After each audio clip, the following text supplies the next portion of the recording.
Bismillahirrahmanirrahim. Sekarang kita akan masuk teman-teman sekalian ke lanjutan bahasan kita. Pada hari ini insyaAllah, yaitu transaksi yang dilarang yang ketujuh. Ya. Yang ketujuh. Ya. Transaksi yang ketujuh yang dilarang adalah jual beli dengan cara memberi uang panjar. Dan ini banyak sekali terjadi ya. Tidak diperbolehkan bagi seorang muslim melakukan transaksi jual beli dengan memberikan atau meminta uang panjar. Dia memberi atau diminta oleh penjualnya uang panjar dengan kontan. Ya. Jadi misalnya mau beli mobil ini 100 juta, bayar 100 juta semuanya. Ya. Baru kemudian nanti pada saat barang datang Anda boleh terima. Ya. Berdasarkan sabda Nabi SAW dalam sebuah riwayat, annahu sallallahu alaihi wasallam naha an bai'il urbun, bahwa Rasulullah SAW telah melarang jual beli dengan sistem memberikan uang panjar.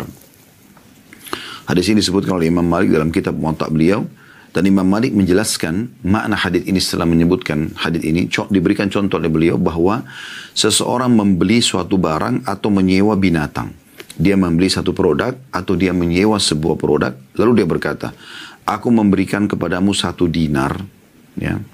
Ini aku kasih 1 dinar nih, seperti uang panjar gitu ya. Jika aku meninggalkan barang atau binatang sewaan itu, maka aku berikan kepadamu uang itu. Ya. Sudah ada akad sebenarnya. Dia akan dibeli kendaraan itu misalnya dengan 100 juta rupiah. Ya, tetapi dia memberikan uang muka atau uang panjar, dia bilang kalau saya tidak jadi transaksi nanti ambil aja itu. Ini nggak boleh, ya. Karena ada gharar buat dia, ada kerugian di sini buat dia, ada satu mudarat buat dia gitu ya. Kenapa dia harus memberikan uang seperti itu? Dia tidak membutuhkan itu. Jadi kalau istilahnya diistilahkan dengan hangus ya. Jadi kalau dia nggak apa-apa deh, ini barang saya tahan ya. Saya mau beli tapi nanti kalau saya batal, ambil aja uang mukanya misalnya. Nah itu tidak boleh. Atau penjual, nah yang sering terjadi adalah penjual yang memberikan syarat ini. Ya. Dia minta uang muka, kemudian uang muka itu hangus kalau orang itu batal transaksi. Nah ini tidak boleh sama sekali. Beda kasusnya kalau orang memberikan uang, dia bayar sebagian, ya, dan sifatnya tidak hangus.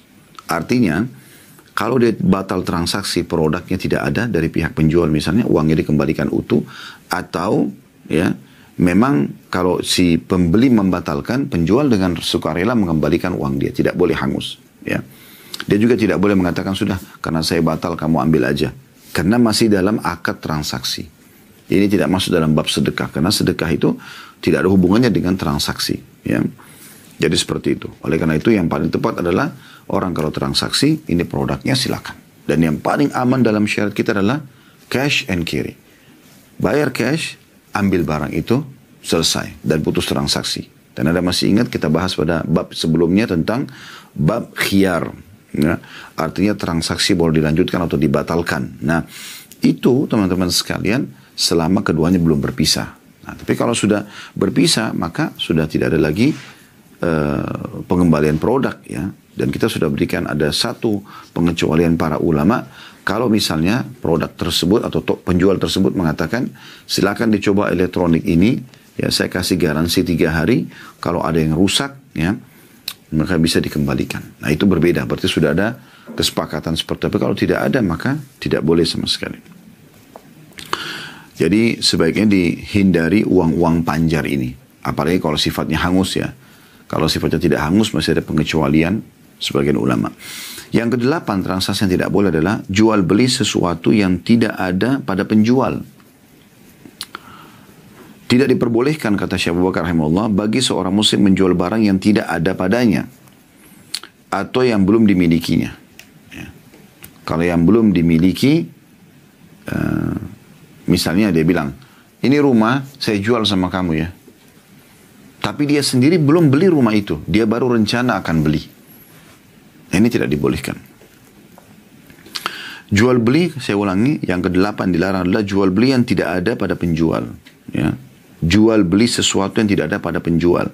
Tidak diperbolehkan bagi seorang muslim menjual barang yang tidak terdapat padanya atau yang belum dimilikinya. Karena hal itu merupakan tindakan yang menyakitkan, ya, dari penjual kepada pembeli ketika barang yang dijualnya tidak berhasil didapat. Ya. Dan dalam hal ini Rasulullah SAW bersabda, la yabi' ma laysa indak, la tabi' ma laysa indak. Jangan pernah kamu menjual sesuatu barang yang tidak ada padamu, Hadis ini diriwayatkan oleh Abu Daud di nomor 3503, An-Nasai 4613, Ibnu Majah 2188, Tirmidzi di nomor 1232 dan beliau mensahihkannya. Ya. Juga dalam riwayat lain disebutkan wa naha an bai'i syai'i qabla qabdihi, dan beliau sallallahu alaihi wasallam melarang jual suatu barang sebelum menerimanya. Hadis Bukhari nomor 2133. Nah, ini peringatan yang sangat tegas bagi teman-teman yang dagang online, ya. Jadi pastikan produk itu yang Anda pajang di status Anda, di foto, di medsos Anda, memang Anda punya, Anda miliki produk itu.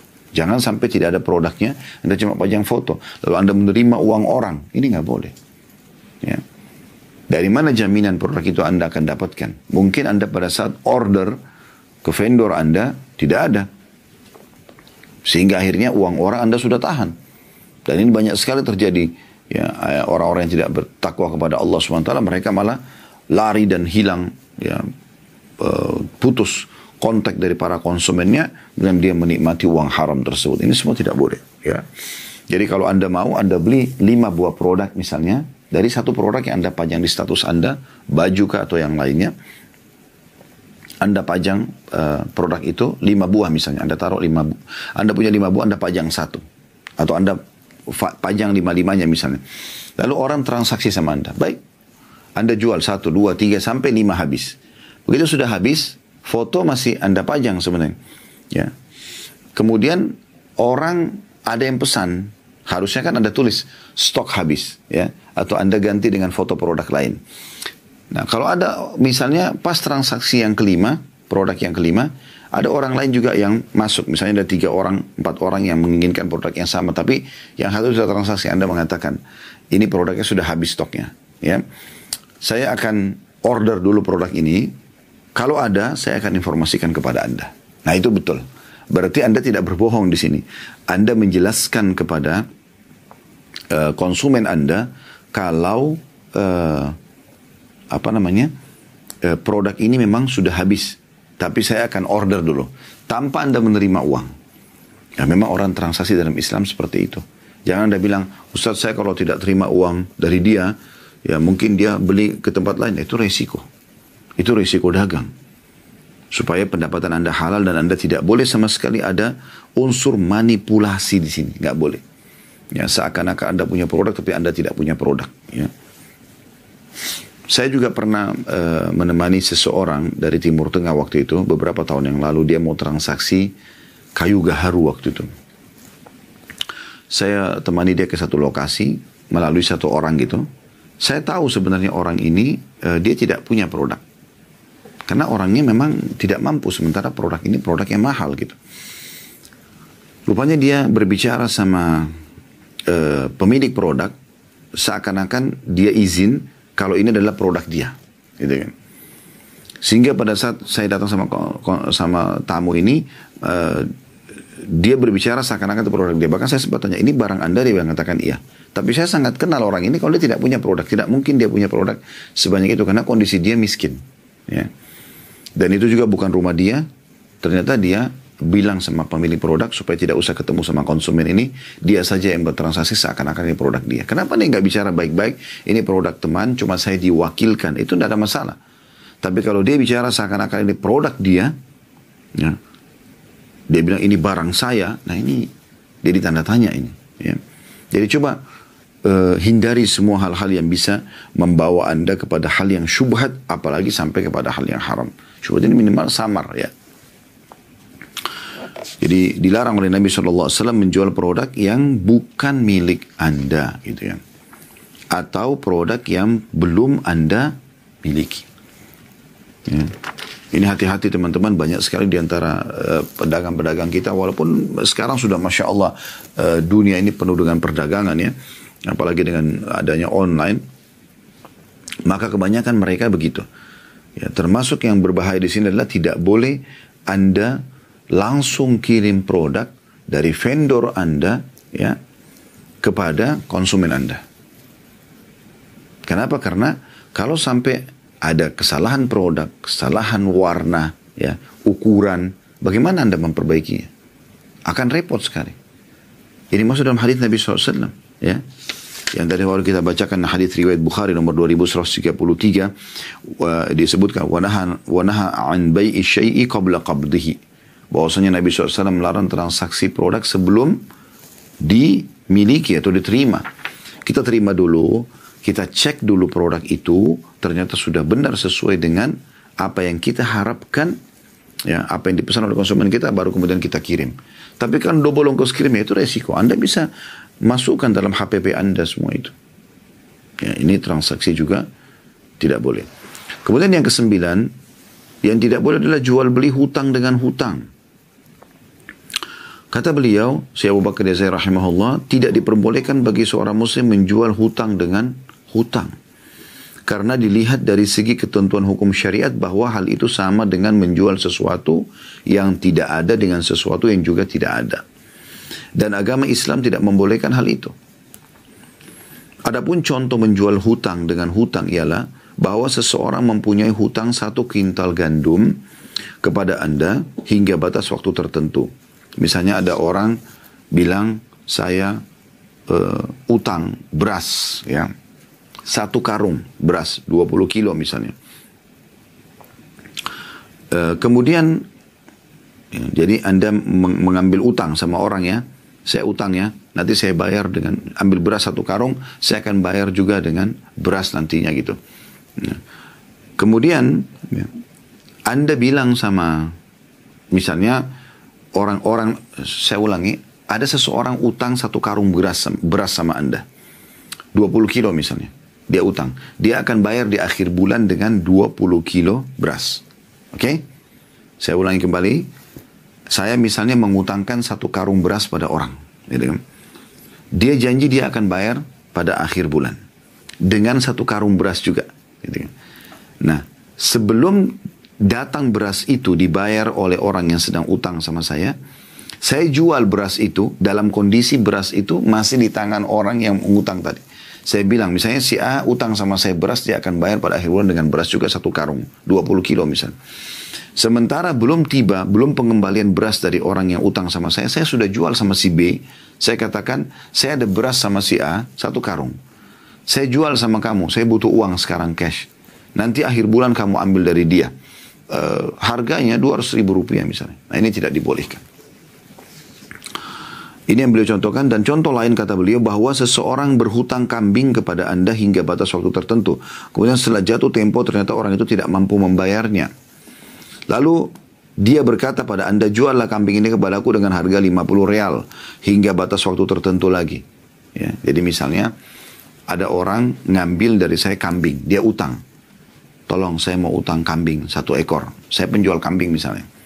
Lalu kemudian saya kasih sama dia, nanti dia akan gantikan kambing di akhir bulan, gitu kan. Ternyata tiba di akhir bulan dia nggak bisa membayar, mengembalikan kambing, ya. Lalu dia bilang sama saya, ini kambing nilai saja 50 real, maksudnya 150.000 misalnya, nilai dengan 150.000 rupiah, nanti saya bayar bulan depan. Jadi yang awal belum selesai, ya. Lalu kemudian diganti dengan transaksi lain, utang lain gitu kan. Sudah bukan lagi kambing tapi ke uang gitu. Nah, ini tidak dibolehkan gitu. Ya. Karena dengan begitu kata beliau, Anda menjual utang dengan utang. Waqad naha Rasulullah SAW an bai'il kali bil kali. Sementara Rasulullah SAW telah melarang menjual utang dengan utang yang lain. Diriwayatkan oleh Al-Baihaqi dan juga Al-Hakim. Ini transaksi yang ke-9 yang tidak boleh, jual utang dengan utang gitu ya. Sudah diberikan contoh tadi. Kemudian yang ke-10 yang tidak boleh transaksi jual beli adalah jual beli dengan sistem ghina. Ya. Tidak diperbolehkan bagi seorang muslim menjual satu barang dalam kurung dengan cara kredit hingga batas waktu tertentu. Kemudian penjual yang sama membeli barang tersebut dari pembeli dengan harga yang lebih murah daripada harga pembelian kredit itu. Jika penjual menjual satu barang dengan harga 10 dinar secara kredit, kemudian barang tersebut dibelinya kembali ya, seharga 5 dinar kontan, maka ia bagikan orang yang memberikan pinjaman 5 dinar dan minta dikembalikan dibayar 10 dinar. Itulah yang disebut dengan riba nasi'ah atau riba karena tenggang waktu, yang diharamkan oleh Al-Quran, As-Sunnah dan Ijma' atau kesepakatan ulama. Berdasarkan sabda Rasulullah SAW, "Idza dhamma an-nasu bid-dinari wal dirhami wa tabaya'u bil-'ina wattaba'u adhnab al-baqari wa taraku al-jihada fi sabilillah, anzalallahu bihim bala'un fala yarfa'uhu hatta yuraji'u dinahum." Yang artinya, jika manusia mulai kikir dengan dirham dan dinar, tidak mau lagi bersedekah, selalu perhitungannya hanya sistem seperti kapitalis, nabung, untung aja terus. Untungnya itu adalah bagaimana mengumpulkan sebanyak mungkin uang gitu. Kemudian mereka transaksi dengan cara ina, ya. Tadi sudah dijelaskan, saya jual produk, ya. Misalnya sebuah handphone saya jual 1 juta kredit, ya. Kemudian saya datang kepada konsumen yang sama, saya katakan saya beli lagi handphone itu, ya, dengan misalnya tadi jual 100 juta rupiah, sekarang saya beli 500 ribu rupiah. Itu ina tidak boleh. Lalu sudah mengikuti ekor sapi, maksudnya sibuk membajak sawah, dan kalian meninggalkan jihad di jalan Allah, niscaya Allah akan menurunkan kepada mereka malapetaka dan tidak akan hilang sehingga mereka kembali lagi ke agama mereka. Hadis riwayat Ahmad nomor 3810 dan Abu Dawud 3462 dan disahihkan oleh mereka gitu. Seorang wanita berkata kepada Aisyah radhiyallahu anha, "Aku telah membeli seorang budak dari Zaid bin Arqam dengan harga 800 dirham dengan cara kredit. Sedang aku telah membelinya kembali lagi dengan harga 600 dirham secara tunai." Ya. Aisyah berkata, "Nah, betapa buruk apa yang kamu beli dan betapa buruk apa yang kamu jual." Ya. Sesungguhnya jihad Zaid bersama Rasulullah SAW menjadi sia-sia kalau dia tidak bertaubat. Hadis ini riwayatkan Darul-Qutni dan sebagian ulama melemahkan hadis ini, tapi Syekh Abu Bakar mengangkatnya sebagai dalil di poin yang ke-10 ini. Ya. Jadi sekali lagi, transaksi yang tidak boleh adalah jika penjual menjual satu barang dengan harga 10 dinar secara kredit, kemudian barang tersebut dibelinya kembali dengan harga 5 dinar. Ya. Maka ia bagikan orang yang memberikan pinjaman 5 dinar dan berharap dikembalikan 10 dinar. Karena tadi akadnya awal sudah 10 dinar gitu ya. Kemudian yang ke-11, transaksi yang tidak boleh adalah orang kota menjual barang dagangan orang desa. Ya. Tapi ini ada penjelasan ya. Penjelasannya adalah jika orang desa atau orang asing dari suatu daerah yang datang membawa barang yang hendak dijualnya ke pasar dengan harga yang berlaku pada hari itu, maka orang kota tidak boleh berkata kepadanya, "Tinggalkan barang dagangan itu di tempatku, niscaya aku akan menjualkan untukmu pada hari esok atau beberapa hari kemudian dengan harga yang lebih mahal dari harga hari ini." Padahal saat itu orang-orang membutuhkannya. Berdasarkan sabda Nabi SAW, "La yabi hadirun libad, da'un nasa yarzukullah ba'dahum min ba'd." Janganlah orang kota menjual barang dagangan orang desa, biarkan orang-orang melakukan transaksi sendiri, di mana Allah memberikan rezeki kalian di mana Allah memberikan rezeki sebagian dari mereka kepada sebagian yang lainnya. Hadis riwayat Bukhari dan Muslim, dan ini riwayat Imam Muslim nomor 1522. Jadi kalau misalnya ada orang dari desa datang ke kota dan dia mau jual barangnya, apa saja, sayuran kah, buah-buahan kah, dan segala macam. Ya. Kemudian dia ingin transaksi jual beli. Lalu datanglah orang kota. Orang kota ini yang orang setempat, yang dia tahu ini orang desa, nggak ngerti apa-apa. Maka dia menghalang orang itu, dia mengatakan, daripada kau jual hari ini, lebih baik taruh di tempat saya, di toko saya jualkan dengan harga yang lebih tinggi besok atau lusa. Ini dilarang oleh Nabi SAW. Tidak boleh, biarkan mereka menjualnya. Kalau Anda mau, Anda beli. Saya beli produk itu ya. Udah, nanti Anda jual lebih mahal, terserah Anda. Tapi transaksi sudah selesai. Tidak boleh Anda sengaja menahan produk orang-orang yang dari pedalaman yang tidak faham, ya, supaya Anda menipu mereka. Karena ada unsur manipulasi di sini. Supaya orang desa ini tidak tahu harga, ya, tidak tahu pasar, atau tidak berdagang di pasar yang Anda ada. Nah, ini tidak dibolehkan. Nah, kalau Anda mau, satu hal yang boleh Anda lakukan, Anda transaksi jual beli apa adanya, ya. Anda transaksi jual beli apa adanya dengan dia. Setelah itu dia pulang ke kampung dia, Anda jual, setelah itu terserah Anda. Itu tidak ada masalah. Ini tidak maksud dalamnya, kalau ada orang pergi ke satu daerah, karena di sana terkenal kopinya, buah-buahannya, dia beli transaksi dengan orang-orang pedesaan. Dia beli semuanya lalu kemudian dia jual di kota. Ini tidak masuk karena dia transaksi jual beli. Di sini sudah diberikan contoh, memang orang kota itu dia menahan transaksi, ya, supaya orang desa ini tidak tahu harga, ya, seperti itu kurang lebih. Ini mirip dengan poin ke-12, yaitu larangan atau membeli barang dagangan dari para pedagang sebelum barang tersebut tiba di lokasi tujuan. Apakah dari pedalaman atau dari kota lain gitu ya. Jika seorang muslim memperoleh informasi bahwa suatu komoditi akan datang ke daerahnya, maka tidak diperbolehkan baginya pergi keluar daerah dengan maksud mencegat rombongan para pedagang yang membawanya dan membelinya dari mereka. Kemudian membawanya masuk ke daerahnya dan menjualnya dengan harga yang sesuai dengan kehendaknya. Alasannya karena di dalamnya mengandung unsur penipuan terhadap pemilik komoditi tersebut. Pemilik komoditi itu kan punya hak untuk masuk ke pasar. Kenapa Anda tahan dia sebelum masuk ke pasar gitu?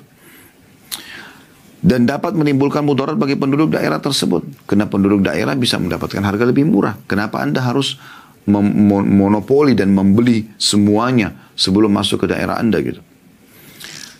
Baik terhadap para pedagangnya maupun lainnya gitu. Jadi di sini bisa ada mudarat ya terhadap penduduk setempat, baik terhadap para pedagang maupun orang lainnya. Pedagangnya di pedalaman di kota Anda tidak tahu apa-apa karena produk belum sampai, Anda sudah mengambil semuanya. Atau juga bagi penduduk setempat yang memang bisa juga mendapatkan produk lebih fresh lah. Ya, kadang-kadang Anda kalau sudah mencegat para pedagang ini, lalu Anda beli sebelum masuk ke kota Anda. Ini sering terjadi di zaman dulu ya. Biasanya begitu para kafilah-kafilah pedagang sudah didengar akan datang nih, maka para pedagang-pedagang di kota itu lalu keluar mencegat mereka, lalu kemudian mengatakan sudah nggak usah masuk ke kota kami, transaksi aja sama kami akan beli semuanya. Nah, ini tidak boleh. Kenapa tidak boleh? Karena niat para penjual ini tadinya mau masuk ke kota kita dan mau transaksi di sana, ya.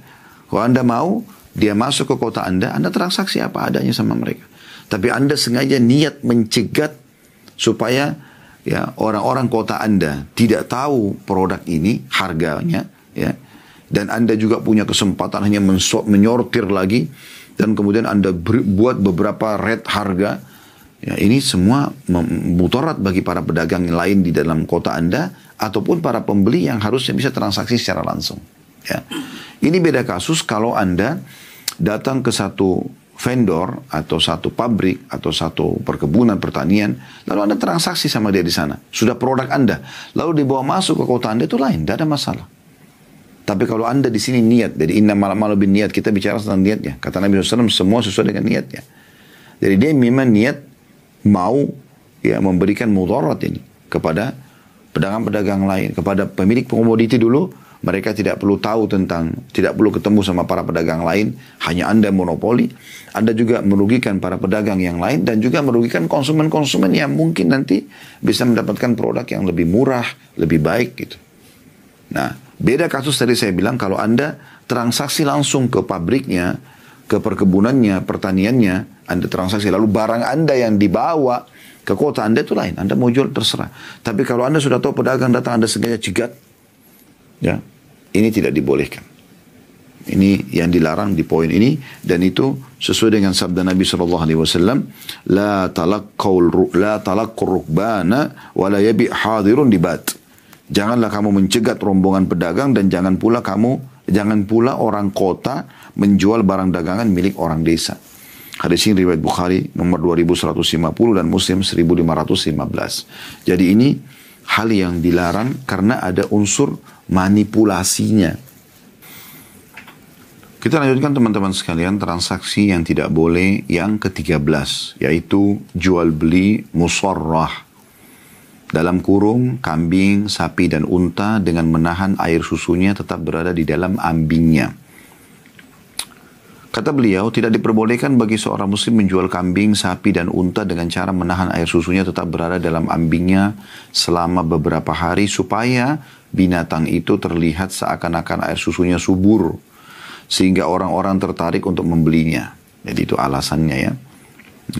Jadi mereka kebanyakan supaya ditahu ini sapi, unta atau kambing ini sehat, ya, itu kantong ambingnya berisi. Nah biasanya supaya kelihatan seperti itu dibiarkan beberapa hari tidak sama sekali diperah. Dan ini termasuk kezaliman. Terhadap binatang itu pun kezaliman. Ya. Karena itu akan menyakitkan bagi binatang tersebut. Harusnya dikeluarkan. Ya mungkin seperti ibu-ibu kalau lagi menyusui bayinya, kalau sampai ASI-nya tidak dikeluarkan, itu biasanya sakit ya di daerah payudaranya. Maka itu binatang bisa seperti itu, dia merasakan. Hikmah Allah SWT dikeluarkan susu itu. Ya, baik diperah untuk dikonsumsi oleh pemiliknya, atau memang diberikan kepada anak-anaknya.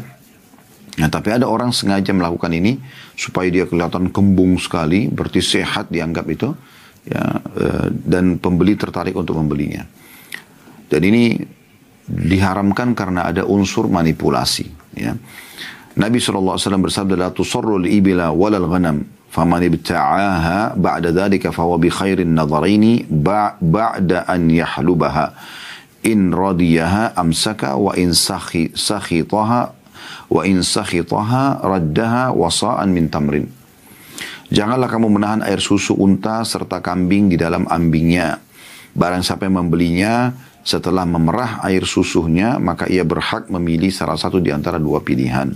Jika ia rela, maka ia dapat menahannya, dan jika ia tidak suka, maka ia akan mengembalikan disertakan dengan satu sak kurma. Ya, hadits ini diriwayatkan oleh Bukhari nomor 2148 dan Muslim 1515. Jadi kalau misalnya Anda lihat ada seperti itu, ambingnya itu, ya, kantong susunya kambing atau sapi atau unta itu besar sekali, ada ragu nih, ini benar gak sih gitu loh, apakah memang ini susu hari ini. Nah Anda bisa perah, ya, Anda perah sendiri, nanti Anda rasa, tentu beda rasanya susu yang hari itu dengan beberapa hari yang sudah dibiarkan di kantong itu ya.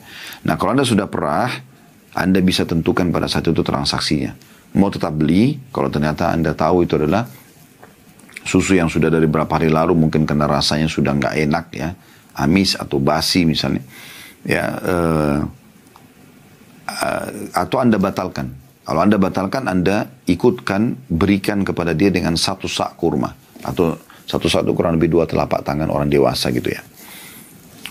Kemudian yang ke-14 yang tidak boleh adalah jual beli saat azan terakhir atau azan yang biasa dikenal dengan azan Jumat ya. Ada juga yang mengatakan azan kedua. Sebagai seruhan dilaksanakannya sholat Jumat.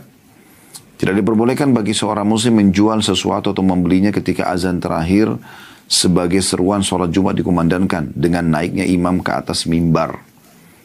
Sesuai dengan firman Allah Subhanahu wa taala dalam surah Jumat ayat 9. A'udzu billahi minasyaitonir rajim. Ya ayyuhalladzina amanu idza nudiya lis-salati min yaumil jum'ati fas'au ila dzikrillahi wa dzarul bai'.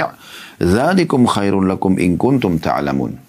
Yang artinya, hai orang beriman, apabila diseru untuk menunaikan sholat pada hari Jumat, maka bersegeralah kalian kepada pengingat Allah dan tinggalkanlah jual beli. Yang demikian itu lebih baik bagi kalian jika kalian mengetahuinya. Jadi ada larangan di sini, ya tidak boleh transaksi lagi. Tentu ini berlaku bagi orang yang melakukan Jumat, melaksanakan Jumat. Bagaimana kalau ibu-ibu yang tidak wajib bagi mereka Jumat, mereka lagi belanja di supermarket, itu nggak ada masalah. Ya. Tapi Anda yang mau Jumat, maka Anda tidak boleh lakukan ini. Seperti juga musafir misalnya, dia lagi musafir, dan dia transaksi di pinggir jalan, di tol misalnya, dan memang dia memilih karena orang Jumat ini bisa pilihan bagi orang musafir, bisa dia Jumat kalau ada Jumatan atau dia sholat duhur misalnya, maka ini tidak berlaku. Tapi orang yang mau Jumat ya mukim, maka sebaiknya jangan ada transaksi ya, karena ini hukumnya tidak dibolehkan. Dan ini maksud di sini azan kedua. Jadi Jumat itu ada dua macam atau dua pendapat ya. Pendapat yang pertama dipilih oleh jumhur ulama dari mazhab Hanabila ya, kemudian juga Malikiyah ya. Ini umumnya mereka mengatakan azan itu sekali ya, itu sesuai dengan yang dicontohkan oleh Nabi SAW di saat beliau Jumat, kalau beliau keluar naik di atas mimbar barulah kemudian Bilal azan gitu kan. Jadi cuma satu kali azan saja, makanya yang dianggap dengan azan. Dalam mazhab Syafi'iyah ada azan dua kali, mengambil dari perbuatan Uthman bin Affan radhiyallahu anhu. Di zaman beliau mengadakan dua kali azan di Jumat. Ya, karena pada saat itu penduduk Madinah sudah sampai ke Wadi Aqiq. Kalau jaraknya sekitar 7 km dari Masjid Nabawi ya. Jadi di masa itu karena kendaraan masih unta, kuda, jadi itu dianggap jauh, cukup jauh gitu. Kalau sekarang kan dengan mobil lebih dekat. Jadi Uthman bin Affan radhiyallahu anhu mengadakan azan dua kali. Azan pertama itu sebagai peringatan kalau Jumat akan tiba beberapa saat lagi gitu. Ya, cuma memang ada jarak. Bukan kayak kita sekarang. Sekarang kan azan, kemudian sholat sunnah, lalu azan langsung gitu kan. Yang ada itu di zaman Utsman bin Affan adalah azan dulu, kemudian untuk memberikan peringatan orang-orang yang jauh dari masjid kalau sudah dekat waktu sholat. Kemudian nanti azan yang kedua, setelah berjarak waktu yang jeda waktu yang cukup orang untuk mempersiapkan diri, mandi, siap-siap Jumat, kemudian pergi ke masjid, baru kemudian ada azan yang kedua. Tapi intinya yang dimaksud dari beliau adalah azan yang kedua ini adalah azan yang nanti pada saat khatib naik di atas mimbar. Itu transaksi sudah tidak dibolehkan lagi.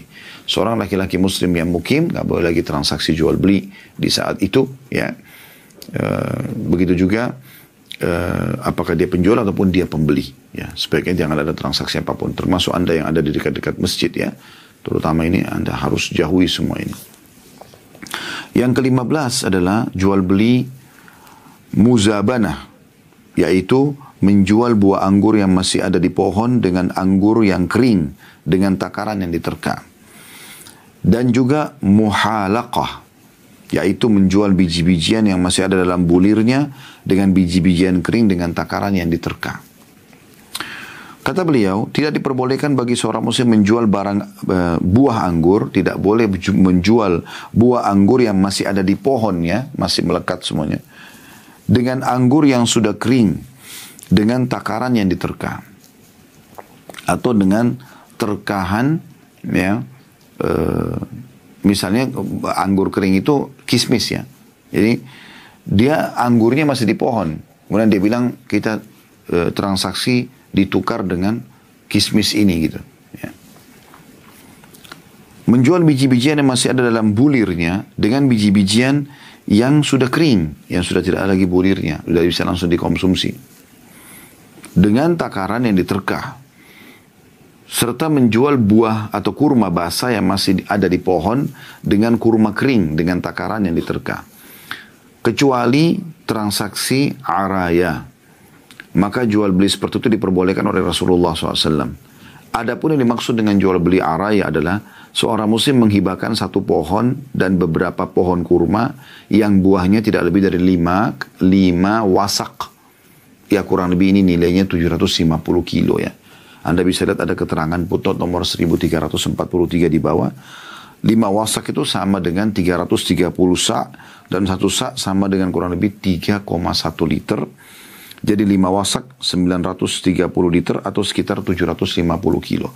Mudahnya adalah difahami ini 750 kilo. Dikatakan di sini, adapun transaksi araya yang dimaksud adalah seorang muslim menghibahkan satu pohon atau beberapa pohon kurma, tapi tidak lebih dari hasilnya 750 kilo kurma ya. Tapi penerima hibah tidak dapat memasuki kebun kurma itu untuk memanen buah kurmanya. Lalu pemberi hibah membeli buah kurma itu dari penerima hibah dengan takaran yang diterka dengan kurma yang kering. Untuk lebih jelasnya kita baca dalilnya dulu. Dalil pertama adalah keterangan dituturkan oleh Ibnu Umar radhiyallahu anhuma. Nah Rasulullah SAW anil muzabanati an yabi'a thamaru ha'itihi in kana nakhlan bitamrin kailan wa in kana karman an yabi'ahu bizabibin kailan wa in kana zar'an an yabi'ahu bikaili ta'amin wa naha an dhalika kullih. Rasulullah SAW melarang seseorang jual beli muzabana. Apa itu muzabana? Yaitu menjual buah-buahan yang masih ada di dalam kebun. Jika buah-buahan tersebut berupa buah kurma, maka takarnya diterka dengan takaran kurma kering. Ya. Kurma kering tentu beda sama kurma basah. Ya. Yang basah biasa lebih berat. Jika buah-buahan tersebut berupa buah anggur, maka takarnya diterka dengan takaran buah anggur yang kering. Dengan kismis. Beda tentunya. Ya. 1 kilo anggur yang masih basah berair lebih berat daripada lebih banyak, maksudnya pasti lebih bobotnya lebih banyak sehingga jumlah buahnya lebih sedikit dibandingkan kismis yang sudah kering tidak berair lagi. Ya.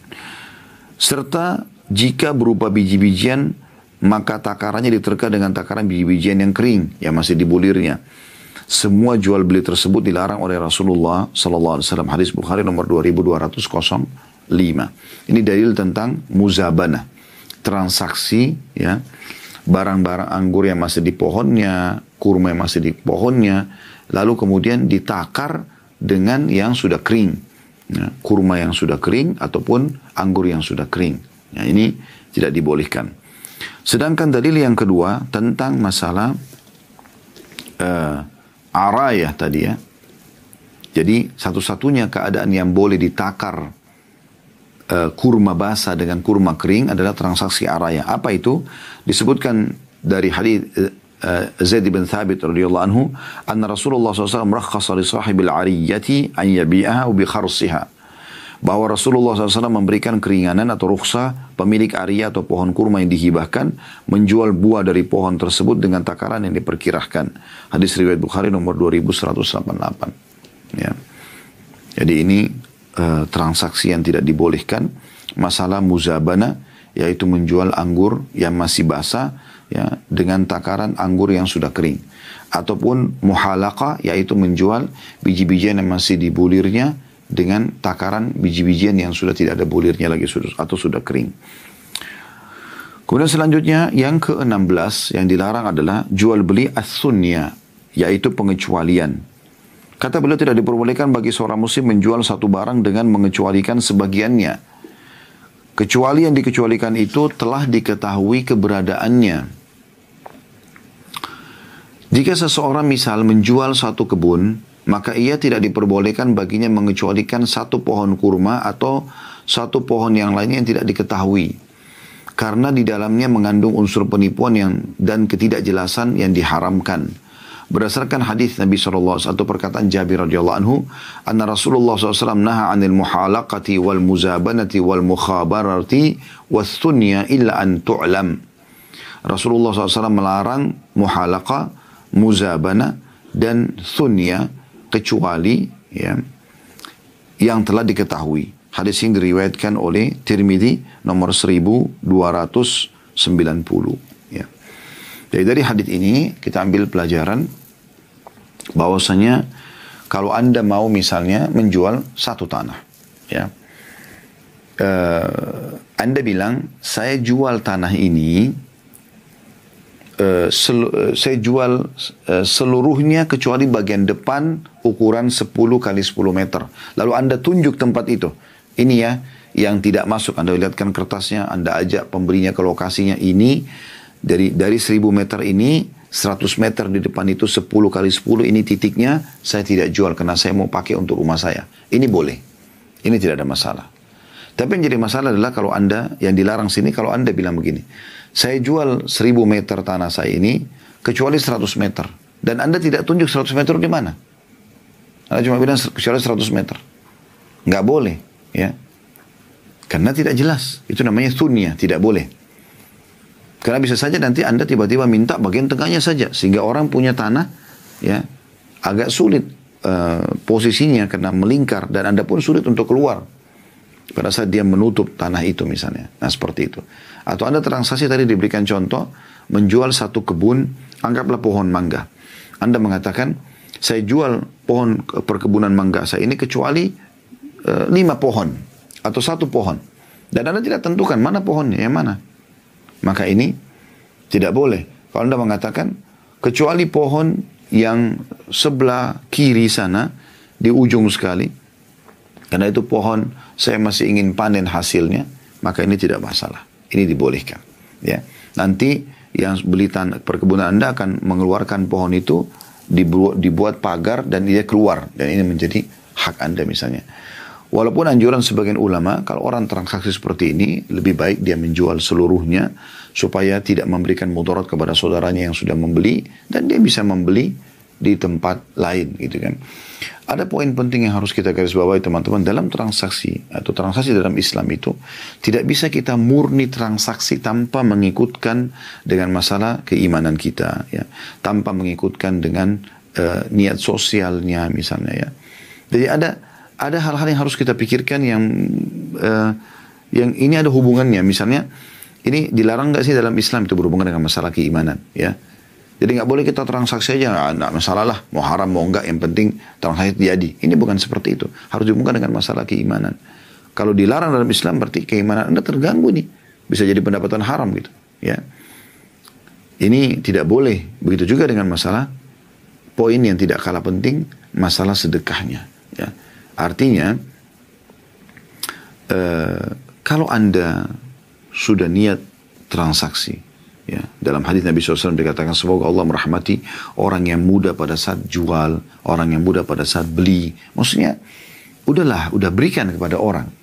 Ada sesuatu yang Anda bisa toleransikan, Anda toleransikan misalnya. Daripada Anda tadi masukkan dalam pengecualian, ya.